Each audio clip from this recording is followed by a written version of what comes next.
Hi guys! Andito na naman tayo sa ating segment. So, unahin natin yung ating problemadong kapitbahay nung nakaraan, di ba? Nag-ask siya ng payo sa atin kung saan daw siya dadaan. Ang laki kasi ng problema niya talaga dun sa lugar namin. Kung saan daw ba siya dadaan kasi may kanto na mga tambay na nagiinuman at dun sa tumpok ng mga etyoserang palaka. So, ayan. Dear Madam Pilingerang Bakla, masyado po kasing malayo ang iikutan ko. Kung dadaan po ako sa ibang kanto o street, kaya dumaan po ako sa mga etyoserang tsismosang palaka. At yun na nga po, napansin ko po na pinagtitinginan nila ako. So yun ang sinasabi ko sa kanya, maghanap siya ng ibang kanto. Dahil po kaya sexy ako, maitsura at maputi. Ayan. Yan ang gustong-gusto nilang inaano talaga, tinitingnan talaga nila yan mula ulo hanggang paa. Siyempre, inaano nila yan kinikilatis nila. Hinahanapan nila siyempre maputi. Hinahanapan nila ng karumihan. So guys, let's continue reading. Ayun na. Tas nakarating na lang po sa akin na malandi daw po ako. Ay, yan na nga po ang sinasabi ko. Sabi ko na nga ba, may negative vibes yung mga yan. Kasi daw po, ano ba? Kasi daw po, ano ba to? Kasi daw po nakatibak ako. So nakatibak siya. Nakatibak siya nung dumaan siya. O, yun na. Ano ba to? Ano ba to? Ano ba to, girls? Ano ba to? Tibak. Tibak daw po ako. Ba't po sila? Ayun. Ano ba yan? Yung sulat ko. Talaga yung sulat ko, guys. Kasi, talaga yung sulat ko is, pang doktor to eh. Bakit ba hindi ako naging doktor? Ito. Ayun na, dahil daw dumaan siya ng nakatibak, tapos, ba't po sila ganun? Ba't po pati panty ko pinapakialaman po nila? O, yan na nga sinasabi ko. Sabi ko kasi sa'yo, maghanap ka ng ibang daan. Ayan, pinaproblema mo pa ako dito sa another, mo. So, sa susunod, makinig ka kasi. So, ano bang masasabi mo dyan? So, para sa akin, bakit naman pasti tibak pinapakialaman nyo? Mga etsyosera talaga tong mga walang magawa sa buhay. Ano ba yan? Bakit kaya, try nyo kaya magtibak din? No? Baka naman kasi hindi nyo naman kayang magtibak. Pero kung sabi niya naman, maputi, sexy, maganda, may karapatan naman pala siyang magtibak. Bakit hindi nyo pagbigyan? At nakikialam kayo sa buhay ng may buhay. Aba, kung ako nga, ganun ka sexy at kaganda, hindi magtitibak din ako, di ba? Kung carry ko naman, di ba? Bakit hindi? At kung carry naman niya, bakit naman natin siya pakikialaman? Yan tayo eh. Unahin po natin yung buhay natin. Huwag po tayong tambay ng tambay kung saan-saan dyan, sa kanto dyan. At pag may dumaan na nakatibak, sasabihan nyo pa ng malandi. Ay, itong mga ito, ano naman pinag-iisip natin sa buhay. Ang isipin po natin yung mga problema natin dyan sa bahay. Yung kuryente natin, yung utang natin. O, yung bills ng tubig, baka magputulan na tayo. Magbayad muna tayo. Huwag po nating lahat na lang ng dumaan pinapansin. Ano ba naman tayo? Kausap ko din dito yung sarili ko, guys. So, alam mo na, iwas-iwas tayo. Siyempre kasi humanidad na yun ng tao na kung may nakita, uy. Pero hindi naman yung sobra-sobra, pati tibak ba naman? Pakikialaman natin, di ba? Huwag tayong ganun, guys. Unahin natin linisin yung bahay natin at linisin yung buhay natin bago tayo mang-etchos ng ibang e-etchosin dyan, di ba? Pakialaman natin yung buhay natin, guys. So, yun lang. So, sa susunod kasi makinig ka na. Doon ka na dumaan sa kahit na malayo nakapag-exercise ka pa. O di mas lalo ka pang sumeksi at napagchismisan dyan. O siya, sige na, bye-bye. Pagigising ko lang. Hi guys, good morning. Eto, pagigising ko lang. Ah, Magpre-prepare ako ng aking breakfast. Magpre-prepare. Hindi lang ako talaga minsan kailangan kong pitpitin tuwirin Talagang hindi masanay. Preparations, yan.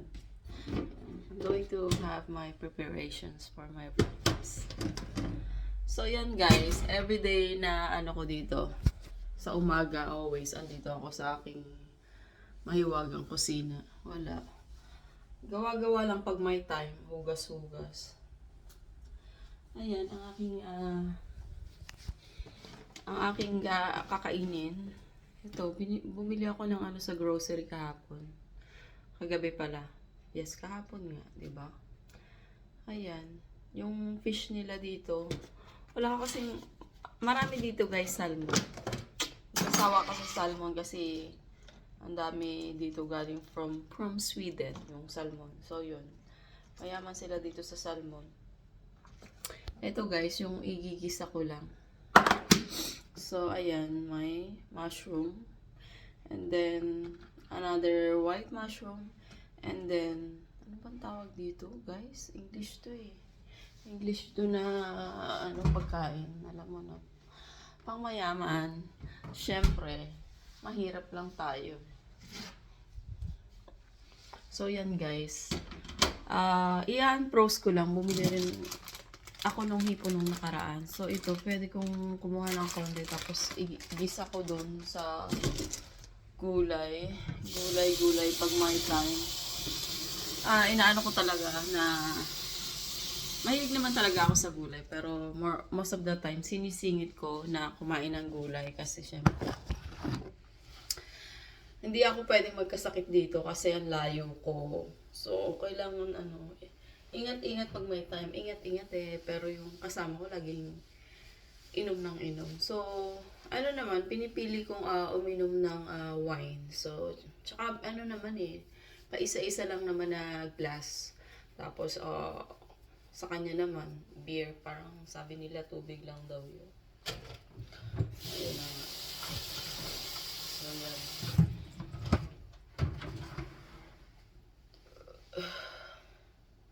Ito lang yung everyday routine ko dito. Tapos later, minsan naglalakad ako sa labas. And then,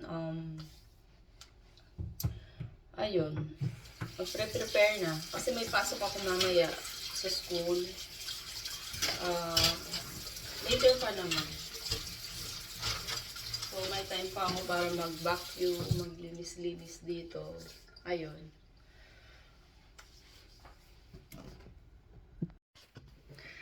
Hi guys! So, nasagot na natin yung ating kaproblemahan ng ating kapitbahay. So, ito is about sa naniniwala ba kayo na more giving and more sharing is more blessing? So, sa opinion ko and then sa mga naranasan ko, yes.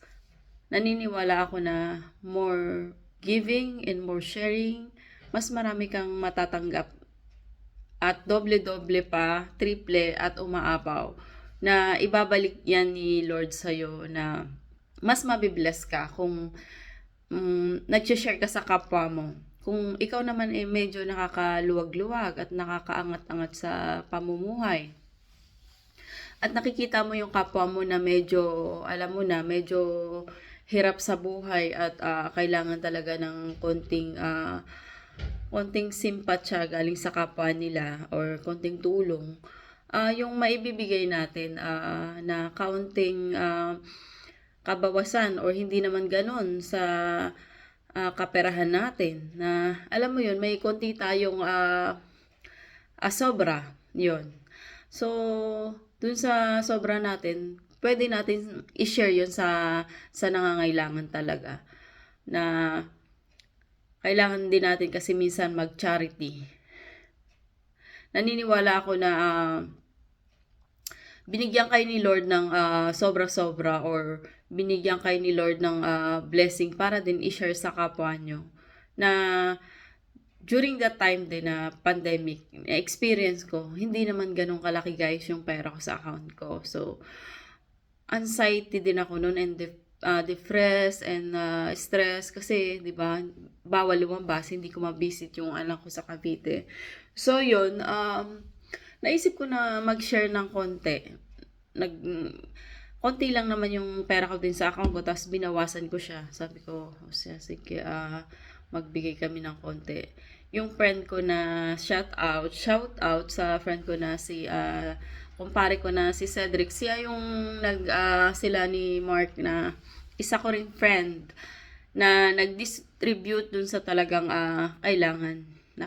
And then nagpa-promo din naman ako ng konti. Ayun guys. So, yun, na-experience ko talaga na more than triple pa yung bumalik sa akin guys. So, ayun, nakabili ako ng nun, during that time, nabayaran ko yung lupa ko. 'Di ba? Parang hindi mo talaga ma-imagine na hindi ko rin naman kasi ini-expect na babalik yun sa akin. Pero naniniwala naman ako na mabibless ka talaga pag nag-share ka. Pero yung ganun na, alam mo yun, hindi ko in-expect. So, yun lang guys. Parang napaka buti ni God na pag nakikita niya na bukal talaga sa loob mo yung pagtulong sa kapwa mo, na marunong ka mag-share. Alam mo yun, sa mga talagang pag may lumapit sa'yo na ganito, ganyan, ganun. Hindi ka nagdadalawang isip na paboran sila. So, yun guys. So, naniniwala talaga ako na kung mayroon tayong mai-share, kahit konti, kahit minsan nga, pag may lumapit sa'yo, 1 kilong bigas, 2 kilong bigas, alam mo yun, 100. Yun. So, yun guys. So, kung may blessing tayo galing kay Lord or may nakakaluwag tayo sa buhay, piliin natin na mag-share din sa kapwa natin kahit papano. Yun lang guys. Thank you for watching and thank you sa pag-subscribe and panonood ng video ko. Ingat kayo lagi. Bye!